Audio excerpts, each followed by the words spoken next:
तो बच्चों कैसे हैं आप सब। बहुत बहुत स्वागत है आपका आज की इस वीडियो में।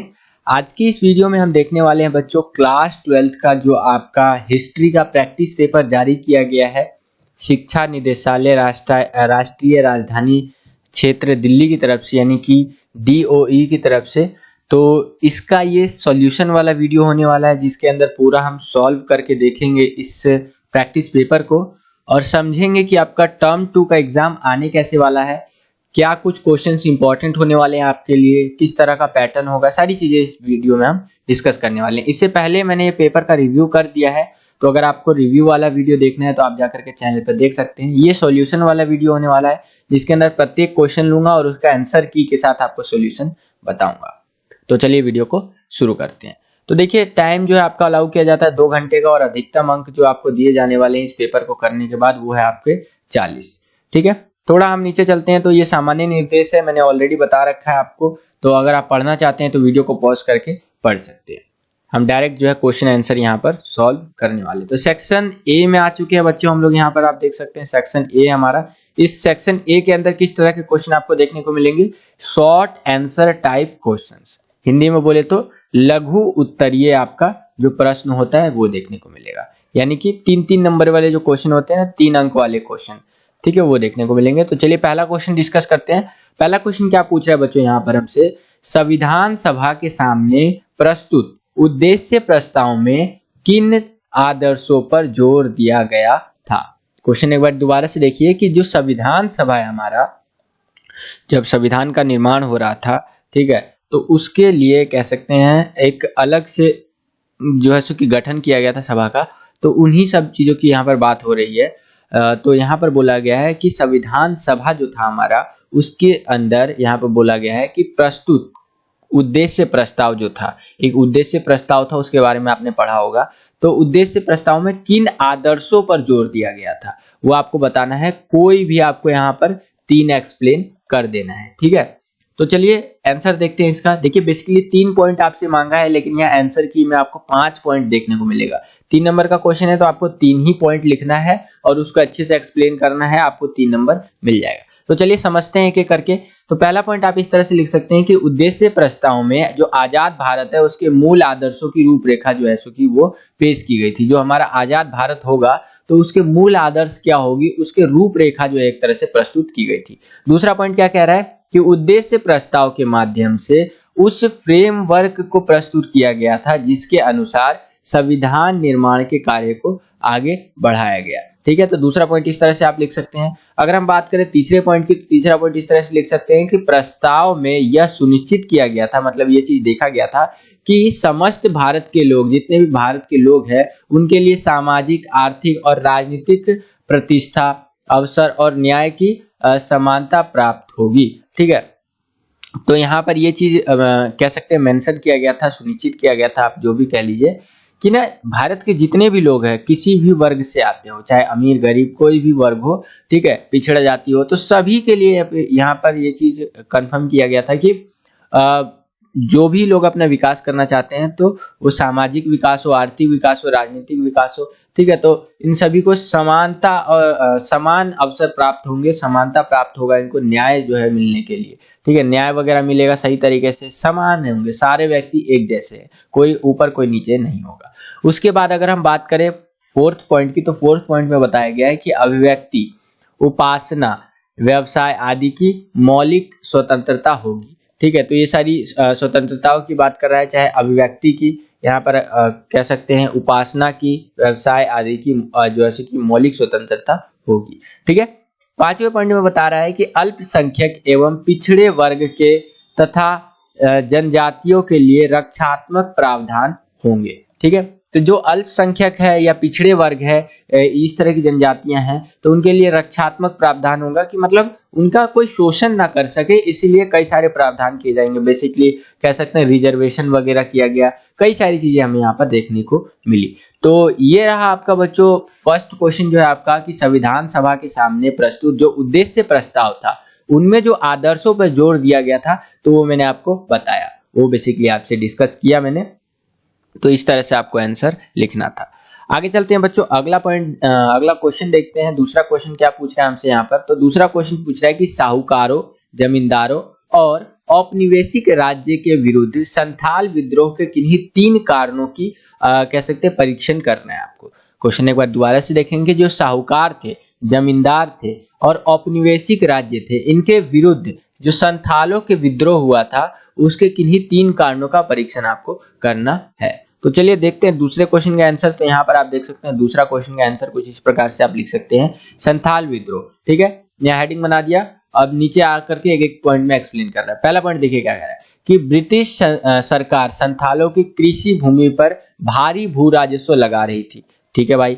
दूसरा पॉइंट में कह रहा है कि साहूकार या दीकू ऊंची दर पर ब्याज वसूल रहे थे। चाहे आप साहूकार कहिए या दीकू, वो ऊंची दर पर यानी कि हाई इंटरेस्ट रेट ले रहे थे, ब्याज ज्यादा से ज्यादा वसूल रहे थे और दीकुओं द्वारा यानी कि साहूकारों द्वारा संथालों की जमीनों पर कब्जा किया जा रहा था। कह रहे थे भाई 1 रुपए का कर्जा। एक मूवी मैंने, बहुत फेमस मूवी है, मेरे को नाम याद आ गया, नाम है उसका वो मदर इंडिया करके मूवी है। ठीक है, उस मूवी को देखा तो मतलब फिर मेरे को समझ में आया। आपने भी शायद देखा हो कई बच्चों ने, और जिन्होंने नहीं देखा है तो वो इस वीडियो को देखने के बाद देख लीजिएगा अगर समय मिले तो। उस मूवी का जिक्र इसलिए कर रहा हूँ, इस पॉइंट से मुझे याद आया कि ना उसमें एक लाला होता है। तो लाला क्या करता है कि लाला जो होता है उसके पिता को, एक्स का पिता मान लीजिए, उसको 5 रुपए उधार देता है। ठीक है, और उस 5 रुपए की उधारी के लिए वो लोग जितना भी अनाज उगाते हैं उसका 1/3 जो है उस लाला को दे देते हैं, और उसका 1 भाग यानी 1 रोटी के 3 टुकड़े हुए, यानी कि जितना भी अनाज उगता था उनका, उसके 3 टुकड़े तो वो उन्हीं को दे देते थे, 1 टुकड़ा उनके पास बचता था। उसमें भी लाला लेने आ जाता था कि ये तो हमारा मूलधन हुआ, अब ब्याज कौन देगा। समझ रहे हैं, इस तरह से। और वो 5 रुपए के कर्जे के लिए ब्याज इतना ज्यादा चढ़ जाता था कि आगे चल के उसका बेटा पोता इस तरह से चुकाता गया उसका ब्याज। सोचिए, सिर्फ 5 रुपए। आज के टाइम पे 5 रुपए क्या है, 5 रुपए बच्चा भी 5 रुपए, बच्चे भी जो है कि 10 रुपए 15 रुपए इस तरह से मांगने लग जाते हैं कभी कभी। ठीक है, खैर तो यहाँ पर आते हैं। तो देखिए पहले के टाइम पे क्या होता था ना कि ब्रिटिश राज करते थे, फिर साहूकार आए, साहूकार दीकू, वो लोग क्या करने लग गए कि पहले तो ब्याज की रकम बढ़ा दी। ठीक है, और अगर ब्याज नहीं देते थे तो क्या करते थे, जमीनों पर कब्जा करने लग जाते थे। ठीक है, तो ये सारी चीजें यहाँ पर संथालों के विद्रोह का कारण बना। आगे चलते हैं, अगला पॉइंट देखिए कि जमींदारों, साहूकारों व ब्रिटिश अधिकारियों द्वारा दामिने कोह इलाके पर अतिक्रमण किया जा रहा था। ठीक है, ये पॉइंट आप लिख सकते हैं। अगला पॉइंट है कि संथाल विद्रोह 1855 से 1856 तक साहूकारों, सरकारों और जमींदारों के खिलाफ भागलपुर से लेकर राजमहल की पहाड़ियों तक चला। तो ये पॉइंट भी आप लिख सकते हैं। तो कोई अन्य मान्य बिंदु भी हो सकता है। यहाँ पर ये वाला पॉइंट इसलिए लिखा रहता है ना, आपको हर एक मतलब जो क्वेश्चन अभी दिखाऊंगा उसमें आपको ये पॉइंट मिलेगा। कोई अन्य मान्य बिंदु भी हो सकता है, मतलब जरूरी नहीं है कि एज इट इज ये जो 4 यहाँ पर लिखा गया यही पॉइंट हो सकता है। बच्चे के थॉट्स मिला करके और किताब का थोड़ा सा मिला करके कुछ अन्य पॉइंट भी हो सकते हैं, इसलिए लिखा जाता है। खैर, हिंट के लिए आपको ये 4 पॉइंट बता दिए, इसमें से अगर कोई 3 भी आप अच्छे से एक्सप्लेन कर देंगे तो 3 नंबर आपको मिल जाएगा। यहाँ पर बता भी रखा है थीम 10 में। ठीक है, पेज नंबर आप यहाँ पर 272 पर ढूंढेंगे एनसीईआरटी में तो आपको मिलेगा इसके आंसर के बारे में। खैर आगे चलते हैं। इसी क्वेश्चन में, दूसरे क्वेश्चन में अथवा आपको देखने को मिलता है, यानी कि एक चॉइस देखने को मिल रही है कि अगर आपको ये वाला क्वेश्चन नहीं आ रहा है तो आप ये वाला क्वेश्चन अटेम्प्ट कर सकते हैं। तो देखिए इसका अथवा वाला भी देख लेते हैं कि इस्तेमरारी बंदोबस्त लागू होने के बाद जमींदार जो है अपनी राजस्व मांग को अदा करने में बराबर कोताही करते रहे और राजस्व की बकाया रकमें बढ़ती गई। इस कथन की आलोचनात्मक समीक्षा आपको करना है। तो जब इस्तेमरारी बंदोबस्त लागू हुआ तो कह सकते हैं जो राजस्व की राशि थी यानी टैक्स जो था उसको अदा करने में, पे करने में वो कोताही बरतते रहे थे। कौन यहाँ पर बात कर रहा है, जमींदारों की। तो राजस्व की जो रकमें थी बकाया वो बढ़ती गई, यानी कि जो अमाउंट था ड्यू वो और ज्यादा बढ़ता गया। तो इस कथन की आलोचनात्मक आपको समीक्षा करनी है। दूसरे जो कथन है आपका यहाँ पर देख सकते हैं, दूसरे क्वेश्चन का जो अथवा वाला क्वेश्चन है, तो यहाँ पर आपको इसकी आलोचनात्मक समीक्षा करनी है। तो चलिए कर देते हैं समीक्षा। देखिए अथवा वाला क्वेश्चन है, तो देखिए पहले पॉइंट में क्या बताया गया है कि राजस्व की बहुत ऊंची मांग थी। ठीक है, क्या थी बच्चों, राजस्व यानी कि जो टैक्स था उसकी बहुत ऊंची मांग थी। ठीक है, आगे चलते हैं। अगला पॉइंट में बोला गया है कि उपज की नीची कीमतें जिससे कर चुकाना मुश्किल हो जाता था। उपज की जो कीमतें थी, मान लीजिए एग्जाम्पल बता रहा हूँ, 10 रुपए का कोई फसल उगाया तो उसमें से 6 रुपया तो वो टैक्स मांगने लग जाते थे, ठीक है। और वो 10 रुपए का फसल 10 रुपए में बिकता भी नहीं था। 10 रुपए का फसल मान लीजिए 8 रुपए में, 7 रुपए में बिक रहा है, कभी कभी उतने में भी नहीं बिक रहा है, कभी कभी 6 रुपए में बिक रहा है। तो भाई इतना तो उसने कमाया नहीं जितना तुम मांग रहे हो। तो ये सारी चीजें, यानी कि कीमतें कम थी फसल की, तो जो टैक्स देना और भी मुश्किल होता जा रहा था। आसमान राजस्व, ठीक है, इनकी जो राजस्व था, जो टैक्स था, वो एक समान नहीं था, असमान था, ठीक है। सूर्यास्त विधि, एक ये पॉइंट भी है, सूर्यास्त विधि पे अलग से क्वेश्चन बन सकता है। तो अगर आपको पता है सूर्यास्त विधि तो कमेंट करके बताइए, मैं कभी जब इंपॉर्टेंट क्वेश्चंस की सीरीज लाऊंगा तो उसके अंदर ये सूर्यास्त विधि एक्सप्लेन करूंगा। अगला पॉइंट है कि जमींदार की सीमित शक्तियां थी, ये पॉइंट भी लिख सकते हैं। जमींदार की सैनिक टुकड़ियां भंग हो गई, ये भी लिख सकते हैं। रैयतों से जमींदारों द्वारा कर वसूलने में समस्या आ रही थी, रैयत यानी किसान। कोई अन्य मान्य बिंदु भी हो सकता है। तो इस तरह से आपको आंसर लिख देना था। ये सिर्फ हिंट के लिए है आंसर की, ध्यान रखिएगा। पूरा आंसर आपको लिखा हुआ नहीं मिलेगा, आपको हिंट दिया जाएगा इसमें सिर्फ, और लिखना आपको अपने थॉट लगा करके ही है, ठीक है।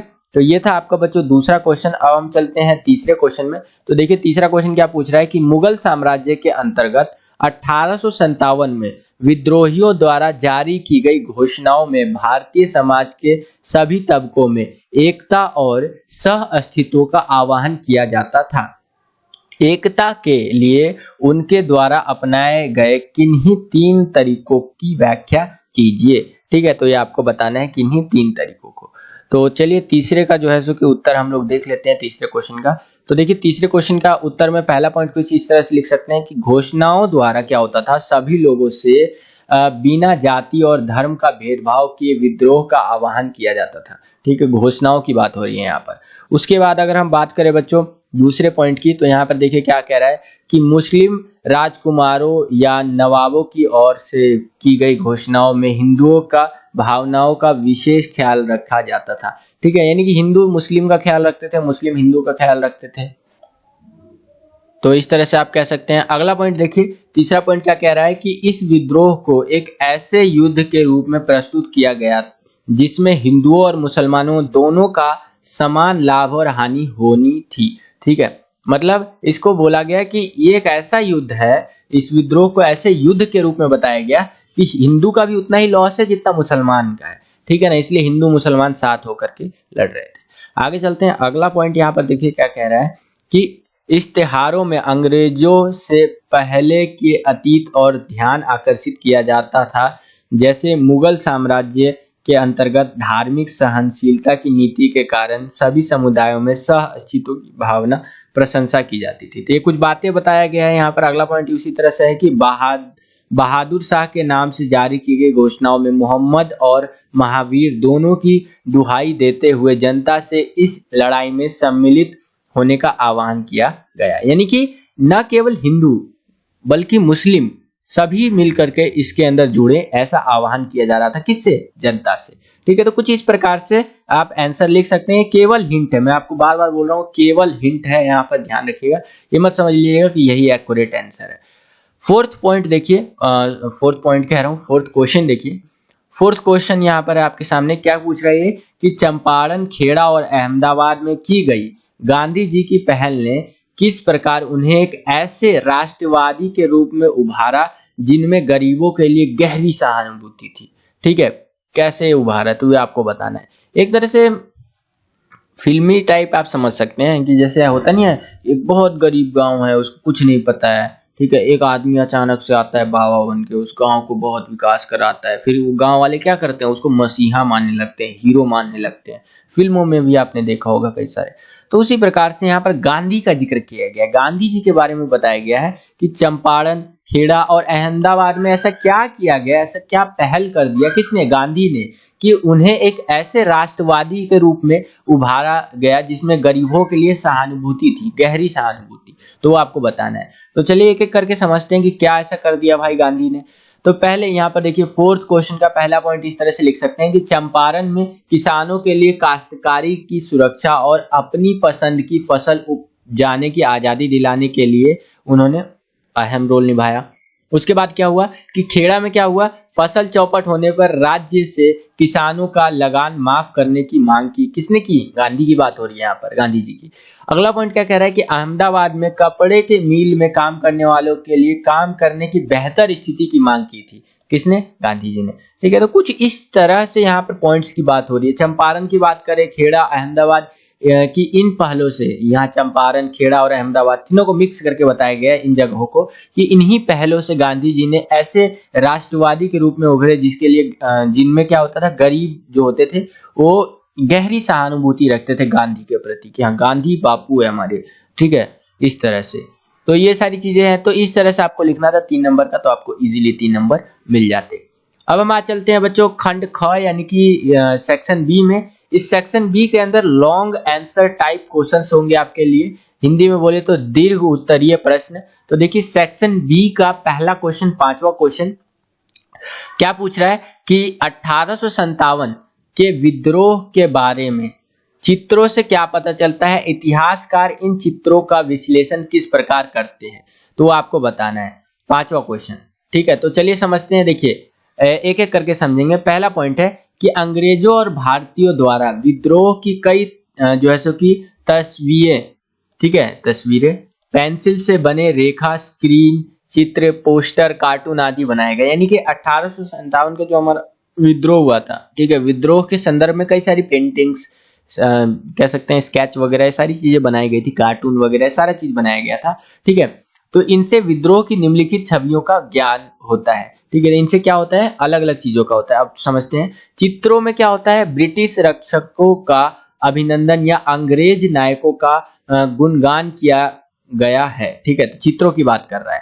और वहीं अगर हम आगे बात करें तो बताया गया है कि टॉमस जॉन्स वॉकर द्वारा बनाया गया चित्र द रिलीफ ऑफ लखनऊ में कैंपबेल के आगमन पर जश्न मनाने का दृश्य है। ठीक है, एक चित्र की बात कर रहा है जो ये दर्शाता है, कौन सा चित्र है, द रिलीफ ऑफ लखनऊ। ठीक है, जो यह दर्शाता है कि ब्रिटिश सत्ता और नियंत्रण स्थापित जो है सो कि हो चुका है, ब्रिटिश लोगों का सत्ता और नियंत्रण स्थापित हो चुका है। उसी प्रकार से आगे हम बात करें तो बताया गया है कि कुछ चित्रों में विद्रोह के दौरान अंग्रेजों की दुर्दशा को दर्शाया गया है। जैसे जोसेफ नोएल पेटन ने इन मेमोरियल चित्र में, इन मेमोरियल एक फेमस चित्र है, आप अपनी एनसीईआरटी में देखेंगे तो मिलेगा आपको। चित्र में विद्रोहियों की हिंसा व बर्बरता का प्रदर्शन है यहाँ पर, कि कैसे उनका बर्बरता, एक तरह से अत्याचार हो रहा था। ठीक है, इसके अतिरिक्त कुछ चित्रों जैसे कि आपका मिस व्हीलर का विद्रोहियों का सामना करते हुए दिखाया गया चित्रों के अंदर बात कर रहा है, जिसमें धरती पर बाइबल पड़ी है और अंग्रेज औरतों के संघर्ष का चित्रण है उसके अंदर। ठीक है, धर्म की रक्षा का संघर्ष साबित करता है। तो ये सारी चित्रों के बारे में बातें कर रहे हैं यहाँ पर।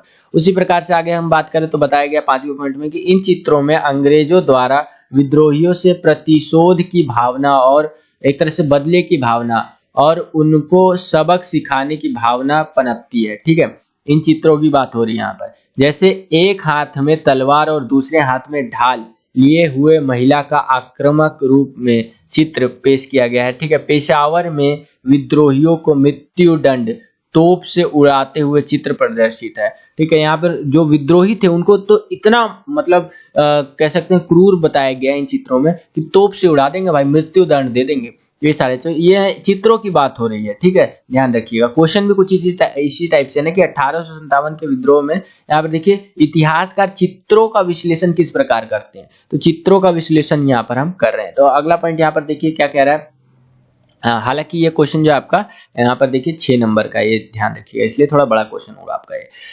6th पॉइंट में बोल रहा है कि विद्रोहियों को निर्मम तरीके से मौत के घाट उतारने या खुलेआम फांसी पर लटकाने जैसे चित्र लोगों में दहशत या डर फैलाने के लिए पत्र पत्रिकाओं द्वारा विभिन्न स्थानों पर भेजे गए कि भाई विद्रोहियों को डराना है, हमें खुलेआम फांसी दे देंगे जो विद्रोही के हुआ आएगा। तो इसी तरह से कुछ और बातें बताएंगे। कनिंघम को एक भव्य नेक बृहद के रूप में दर्शा कर उसका मजाक उड़ाया गया। कनिंघम के बारे में हो रहा है। इससे तात्पर्य है कि प्रतिशोध की आग में दया का कोई स्थान नहीं है और विद्रोहियों से सख्ती का व्यवहार करना चाहिए। यानी कि विद्रोहियों पे बिल्कुल भी क्या कह सकते हैं हम लोग, दया नहीं कर सकते हैं, बिल्कुल सख्ती करना ही पड़ेगा। 8वें पॉइंट पर बोला गया है कि राष्ट्रवादी दृश्य कल्पना विद्रोह को प्रथम स्वतंत्रता संग्राम के रूप में भी दिखाया गया है। जैसे लक्ष्मीबाई विदेशी शासन के विरोध का प्रतीक थी। ठीक है, तो ये सारी चीजें बताई गई बच्चों। आपका अगला पॉइंट भी है कि ये तस्वीरें अपने समय की भावनाओं, एहसासों और संवेदनाओं को प्रतिबिंबित करती है। ठीक है, और कोई अन्य बिंदु भी हो सकता है। तो ये था आपका बच्चों जो 5वां क्वेश्चन है उसका आंसर। अगला क्वेश्चन है हमारा छठा क्वेश्चन। तो छठा क्वेश्चन देखिए बच्चों, क्या पूछ रहे हैं यहाँ पर कि गांधी जी ने भारतीय राष्ट्रीय आंदोलन का स्वरूप एक जन आंदोलन में बदल दिया। एक उदाहरण या कह लीजिए सौदाहरण कथन की विवेचना आपको करनी है। तो देखिए गांधी के बारे में बातें यहाँ पर बताई गई है कि गांधी जी का भाषण और सादगी ने उन्हें जनता से जुड़ने में बहुत मदद की। पोशाक वगैरह वो बहुत सिंपल सी पहनते थे जिससे कि जनता उससे अपने आप को कनेक्ट करके देख सकते। गांधी जी ने 3 जन आंदोलन करे जिसमें व्यापक रूप से सभी वर्गों ने भागीदारी दी। उनके आह्वान पर छात्रों ने सरकार द्वारा संचालित जो स्कूल कॉलेज थे उनमें जाना बंद कर दिया। वकीलों ने क्या किया, अदालत छोड़ दिया। अदालत में बोले हम नहीं जाएंगे। ठीक है, इसी तरह से बातें हुई और ये सारे पॉइंट्स आप यहाँ पे देख सकते हैं। सारे पॉइंट्स उन्होंने चरखे के माध्यम से विकेंद्रीकरण पर जोर दिया। उन्होंने अहिंसा को लोकप्रिय बनाया, यानी पॉपुलर बनाया कि भाई हिंसा मत करो, अहिंसा के मार्ग पे चलो। हिंदू मुस्लिम एकता पर जोर दिया। ठीक है, कितने सारे लॉट्स ऑफ पॉइंट यहाँ पर देख सकते हैं। महिलाओं की स्थिति में सुधार की कोशिश की उन्होंने, यहाँ पर देखिए। ठीक है, कितने पॉइंट यहाँ 15 पॉइंट है, आप देख रहे हैं ये सारे 15 पॉइंट है पूरे के पूरे। तो बहुत सारे पॉइंट्स आप इस तरह से यहाँ पर लिख सकते हैं। तो देखिए वीडियो को पॉज करके आप पढ़ना चाहें इनको तो पढ़ भी सकते हैं। ठीक है, मैं आगे बढ़ चलता हूँ। बहुत सा इजी क्वेश्चन है, कुछ मतलब कह सकते हैं कठिन नहीं है कि आपको समझ में ना आए, ये भी कुछ उसी के भाग है, तो आप इसको भी देख सकते हैं। आगे चलते हैं। अगला क्वेश्चन जो है हमारा, अगला क्वेश्चन है अथवा में, इसी छठे का अथवा दे दिया है आपको बच्चों। तो देखिए छठे के जो छठा क्वेश्चन है उसमें आपको एक अथवा एक चॉइस देखने को मिलती है, आप अपनी स्क्रीन पर देख पा रहे होंगे। अगर आपको ये क्वेश्चन नहीं आता है बच्चों तो आप इजीली ये क्वेश्चन कर सकते हैं, यानी कि आप बोलेंगे ये नहीं आता तो मैं ये कर सकता हूँ।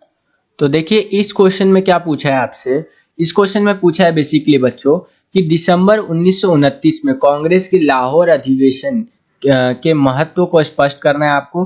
ठीक है, और 26 जनवरी 1930 को स्वतंत्रता दिवस मनाने के लिए गांधी जी द्वारा दिए गए इन निर्देशों का उल्लेख कीजिए। जो गांधी जी द्वारा दिए गए उल्लेख मतलब निर्देश थे, उन निर्देश जो थे, इंस्ट्रक्शंस जो थे एक तरह से, उनका उल्लेख आपको करना है यहाँ पर इस क्वेश्चन के अंदर।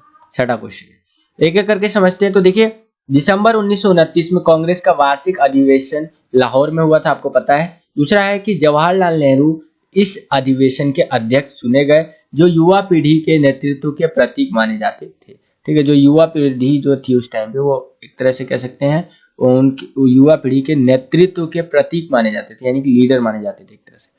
अधिवेशन में पूर्ण स्वराज की मांग हुई कि भाई पूर्ण स्वराज चाहिए अपने को। 26 जनवरी 1930 को विभिन्न स्थानों पर राष्ट्रीय ध्वज फहराकर देशभक्ति के गीत गाकर स्वतंत्रता दिवस मनाया ना, ये सारी चीजें देखा गया। ठीक है, आगे देखिए गांधी जी के अनुसार स्वतंत्रता दिवस मनाने की घोषणा सभी गांवों और सभी शहरों तक और पूरे देश में एक ही समय संगोष्ठियों हो गया। ठीक है, ये सारी चीजें आप कह सकते हैं। उसके बाद आप कह सकते हैं कि समारोह की शुरुआत राष्ट्रीय ध्वज फहराकर की गई और देशभक्ति गीत गाए जाए। तो ये सारी चीजें निर्देश दिया गया था। ठीक है, ये सारी चीजें और कुछ निर्देश है कि दिन में रचनात्मक कार्य जैसे सूत की कटाई, अछूतों की सेवाएं करी जाए, हिंदू मुस्लिम पुनर्मिलन हो आदि किए जाए। ये गाइडलाइंस है एक तरह से, और लोगों को यह प्रतिज्ञा भी लेनी चाहिए कि भारतीय लोगों को स्वतंत्रता का अधिकार है और कोई भी सरकार इन अधिकारों से उन्हें वंचित नहीं रख सकता। यानी कि स्वतंत्र है भाई हम लोग, हमें इन अधिकारों से कोई वंचित नहीं रख सकता है। तो ये सारी चीजें आप यहाँ पर लिखा हुआ भी आप यहाँ पर देख सकते हैं। ठीक है, तो ये हो गया आपका अथवा वाला क्वेश्चन।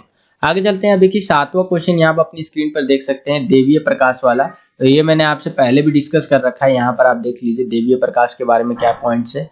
तो बेसिकली आप चाहें तो इनको वीडियो पॉज करके इजीली रीड कर सकते हैं, मैंने पहले भी आपको एक्सप्लेन कर रखा है ये वाला, ठीक है। इसका अथवा वाला भी इसी तरह से है, तो वो भी आप यहाँ पर देख लीजिए। पहले क्वेश्चन पढ़ लीजिए, ठीक है। ये रहा आपका क्वेश्चन आंसर, और उस हिसाब से आपको आंसर यहाँ पर देना है।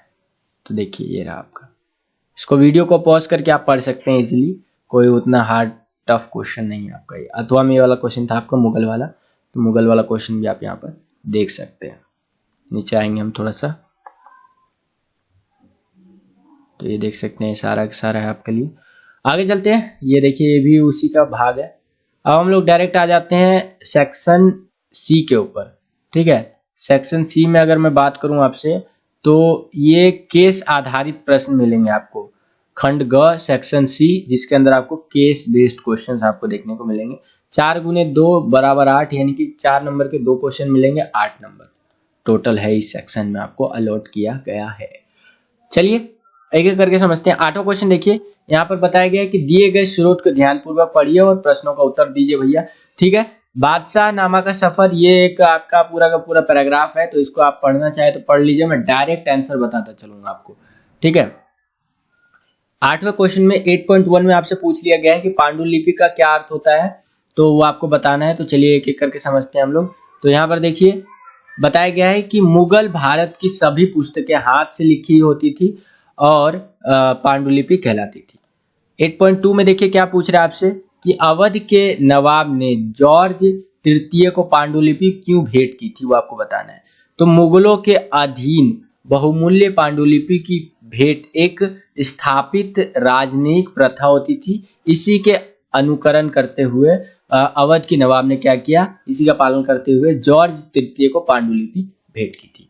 आगे चलते हैं। 8.3 में बोला गया है आपका कि बादशाह नामा के लेखक कौन है और यह किसके शासनकाल से संबंधित है आपका। तो बादशाह नामा के लेखक जो है अब्दुल हमीद लाहौरी जी बादशाह नामा के लेखक है, और इसमें शाहजहां के शासनकाल का इतिहास दर्ज है, ठीक है। अब हम लोग आ चुके हैं 9.1 या कह लीजिए 9वें क्वेश्चन में।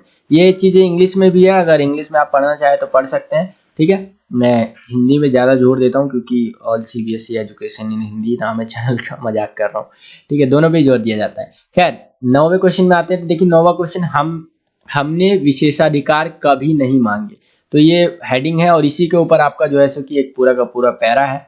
तो एक कह सकते हैं स्रोत है हिंट के लिए, और इसी में से आपसे क्वेश्चन पूछा गया है, तो आपको वही क्वेश्चन का आंसर आपको देना है। तो देखिए 9.1 में पूछा गया है कि महिलाओं के लिए न्याय की मांग किसने उठाई, ठीक है।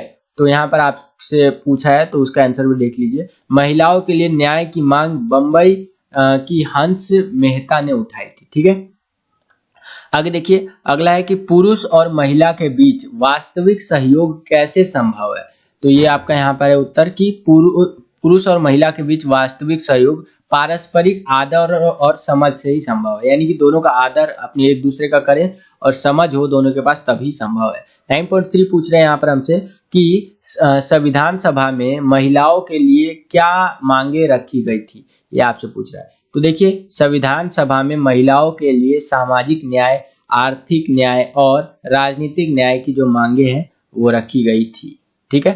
तो ये आप यहाँ पर कह सकते हैं। आगे चलते हैं। अब हम लोग ये चीजें आप यहाँ पर इंग्लिश में भी आप देख सकते हैं। तो अब हम लोग आ चुके हैं बच्चों सेक्शन डी में, जिसको आप हिंदी में बोल सकते हैं खंड घ मानचित्र आधारित प्रश्न, आप यहाँ पर कह सकते हैं इसको, इस कह सकते हैं क्या सेक्शन में है ही आपका, जिसको इंग्लिश में कहेंगे मैप स्किल बेस्ड क्वेश्चंस। आपका 10वां क्वेश्चन है जिसमें बोला गया है भारत के दिए गए राजनीतिक मानचित्र में निम्नलिखित में से कोई एक स्थल अंकित कीजिए और नाम लिखना है आपको, एक एक नंबर के 2, यानी कि 2 नंबर आपका। तो चलिए देखते हैं। पहला बोला है यहाँ पर वह स्थल, पहला क्वेश्चन है आपका 10वें का पहला, वह स्थल जहां हिंसा भड़कने के बाद गांधी जी ने 1922 में असहयोग आंदोलन वापस ले लिया था आपका। तो देखिए यहाँ पर आ गया आपका मानचित्र और ये आ गया आपका इसका सॉल्यूशन। अब मैं एक एक करके आपको बताता हूँ। ये देखिए, तो ये स्थल आपको बताना है जहां पर हिंसा भड़कने के बाद गांधी जी ने क्या किया था, 1922 में असहयोग आंदोलन क्या किया था, वापस ले लिया था। तो ये स्थल आपको पता होना चाहिए बच्चों, ये है आपका चौरी चौरा। यहाँ पर आप देख सकते हैं ये यूपी में जगह है आपका, ठीक है।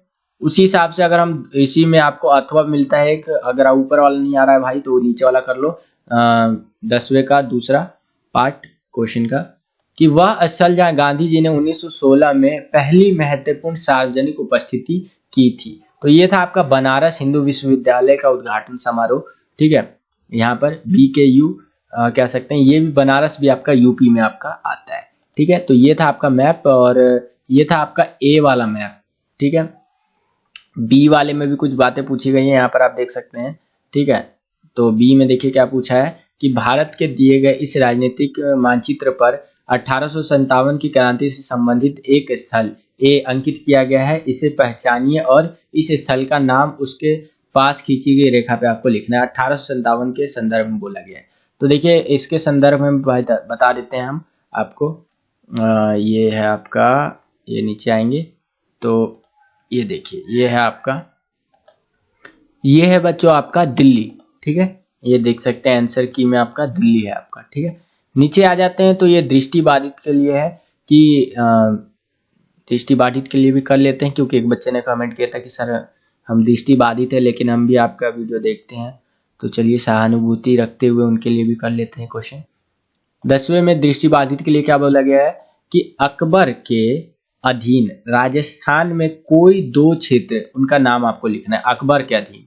तो अकबर के अधीन कौन सा था, अजमेर और अंबार जो है सो कि आप इसको कह सकते हैं। दूसरा इसी के अंदर 10वें में अथवा दे दिया है कि भारतीय राष्ट्रीय आंदोलन से संबंधित कोई 2 स्थलों के नाम आपको लिखने हैं। तो वो आप चौरी चौरा और बनारस या अन्य प्रासंगिक स्थल भी आप लिख सकते हैं। तो बस बच्चों यही था वीडियो। इस वीडियो में मैंने आपसे डिस्कस किया पूरा का पूरा जो आपका हिस्ट्री का सैंपल पेपर या प्रैक्टिस पेपर जो भी आप कह लीजिए, जो DOE यानी कि directorate of education GNCT of Delhi, शिक्षा निदेशालय राष्ट्रीय राजधानी क्षेत्र दिल्ली की तरफ से जारी किया गया था आपके टर्म 2 एग्जामिनेशंस 2022 के लिए जो होने वाले हैं। पूरा डिस्कस किया मैंने आपसे। आई होप कि आपको ये वीडियो पसंद आया होगा, समझ में आया होगा, ठीक है। अगर आपको ये वीडियो पसंद आया तो आप इस वीडियो को लाइक कर सकते हैं। अगर आप हमारे चैनल पर नए आ गए हैं और हमारे चैनल को सब्सक्राइब नहीं किया तो चैनल को सब्सक्राइब कर लीजिए। क्या कर रहे हैं आप, चैनल को सब्सक्राइब करिएगा, जब भी इस तरह के आपको जो है सो कि कंटेंट मिलते रहेंगे। और हाँ, सब्सक्राइब करने के बाद बगल में आपको एक बेल का आइकन देखने को मिलेगा, उसको प्रेस करके ऑल पे क्लिक जरूर कर लीजिएगा, तभी आपको जो है सो कि लेटेस्ट वीडियो का नोटिफिकेशन सबसे पहले आपके पास पहुंच पाएगा। बस बच्चों आज के लिए इतना ही, मिलता हूं आपसे अगली और एक्साइटिंग वीडियो में। तब तक के लिए खुश रहिए, खुश रखिए सभी को। जय हिंद, वंदे मातरम। वीडियो लाइक जरूर कीजिएगा, मोटिवेशन बहुत बढ़ता है।